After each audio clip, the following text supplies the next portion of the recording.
Өвлийн олимпийн наадам нь дэлхийн спортын хамгийн нэр хүндтэй 4 жил тутамд зохион байгуулагддаг олон улсын томоохон арга хэмжээ. Энэхүү наадамд цас мөсний спортын төрлүүдээр дэлхийн шилдэг тамирчид өрсөлддөг билээ. 2026 оны Өвлийн олимпийн 25 дугаар наадам Итали улсад 2026 оны 2 дугаар сард зохион байгуулагдана. Энэ удаагийн Өвлийн олимп нь хот тамн зохион байгуулагдах онцлогтой. Тодруулбал Милан болон Кортина ди Амбиццо хотод гол зохион байгуулалтууд төвлөрөх юм а. Милан хот нь Итали улсын хойд хэсэгт оршдог бөгөөд эдийн засаг санхүү соёлын томоохон төв юм а. Олимпийн наадмын нээлт хаалтын ёслол мөсний спортын гол тэмцээнүүд энэ хотод явагдана. Тус хот спортын дэд бүтэц өндөр хөгжснөөс гадна олон улсын томоохон үзэсгэлэн спортын арга хэмжээг тогтмол зохион байгуулж ирсэн туршлагатай. Милан нь түүх соёл боловсролын төв хотын хувьд Европын чухал хотуудын нэгт зүй ёсоор тооцогддог билээ.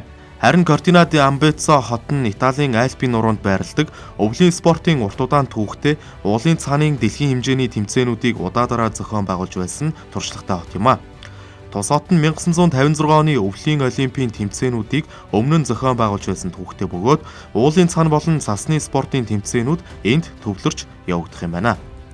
2026 оны Өвлийн олимпиад уулын цаан, гүйлтийн цаан, биатлон, цаны харайлт, уран гулгалт, хурдны гулгалт, шорт трек, сноуборд, фристайл цан, чарга, бобслей зэрэг өвлийн спортын бүх үндсэн төрлүүд багтах юм а. Зохион байгуулагчдын зүгээс энэ удаагийн олимпийн наадмыг байгаль орчин дээлтэй тогтвортой байдлаар зохион байгуулах зорилт тавьсан. Үүний хүрээнд шинэ байгууламж олноор барихын оронд өмнө ашиглаж байсан спортын байгууламжуудыг шинжилэн ашиглах бодлого баримталж байгаа юм байна. Мөн энэ удаагийн Өвлийн олимп нь хүйсийн хувьд хамгийн тэнцвэртэй болж байгаагаараа онцлогтой. Учир нь эмэгтэй тамирчдын эзлэх хувь 47%-аас давж байгаа юм байна. Түүнчлэн энэ удаа цанын уулын авиралд анх удаа Өвлийн олимпийн төрөлд орж байгаа юм а. Монгол улс Өвлийн олимпийн наадамд анх 1964 онд Австри улсын Инсбрук хотод оролцож эхэлсэн түүхтэй. Түүнээс хойш Монголын баг гүйлтийн цаан, уулын цаан, биатлон, шорт трек зэрэг спортын төрлүүдээр Өвлийн олимпиад тогтмол оролцож ирсэн. Монголын тамирчид Өвлийн олимпиад одоо хүртэл медаль хүртээгүйч олон улсын түвшин туршлага хуримтлуулж өвлийн спортын хөгжлийг тасралтгүй өргөжлүүлж байгаа юм а. Сүүлийн жилүүдэд Монгол улсад өвлийн спортын бэлтгэл, олон улсын тэмцээнд оролцох боломж аажмаар нэмэгдэж, залуучуудын оролцоо өргөжж байгаа нь онцлог үзүүлэлт болж байна. 2026 оны Өвлийн олимпиад Монгол улсаас нийт 3 тамирчин оролцох эрх аваад байна. Тэдний нэг Батмөнхийн ач бадрах нь гүйлтийн цааны төрөлд оролцож байгаа бөгөөд энэ нь түүний 3 дахь удаагийн Өвлийн олимп болж байгаа юм а.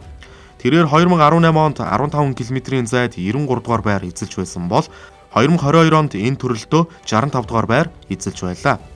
Мөн манай улсаас энх хоёрын ариун тунгалаг эмэгтэй гүйлтийн цааны төрөлд оролцож байгаа бол Алтан цуулын Ариун бат уулын цааны төрөлд Монгол улсаас оролцох эрхийг анх удаа авчээ.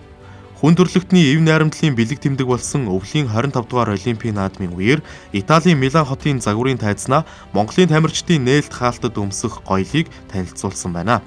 Монголын багийн нээлт хаалтанд өмсөх энэхүү албан ёсны хувцас олон хэвлэлийн мэдээнд гарч дэлхийн нийтийн анхаарлыг татаж байна. Тухайлбал Vogue, The Wall Street Journal, Reuters, Harper's Bazaar зэрэг олон улсын нэр хүндтэй хэвлэл мэдээллийн хэрэгслүүд Монголын багийн хувцсыг өндрөөр үнэлсэн байна. Монголын тамирчдын нээлт хаалтын ёслолд өмсөх хувцсыг Гоёл Кашмир брэнд уралсан бөгөөд уламжлалт Монгол дээлний хэв шинж бэлэгдлийг агуулсан байна.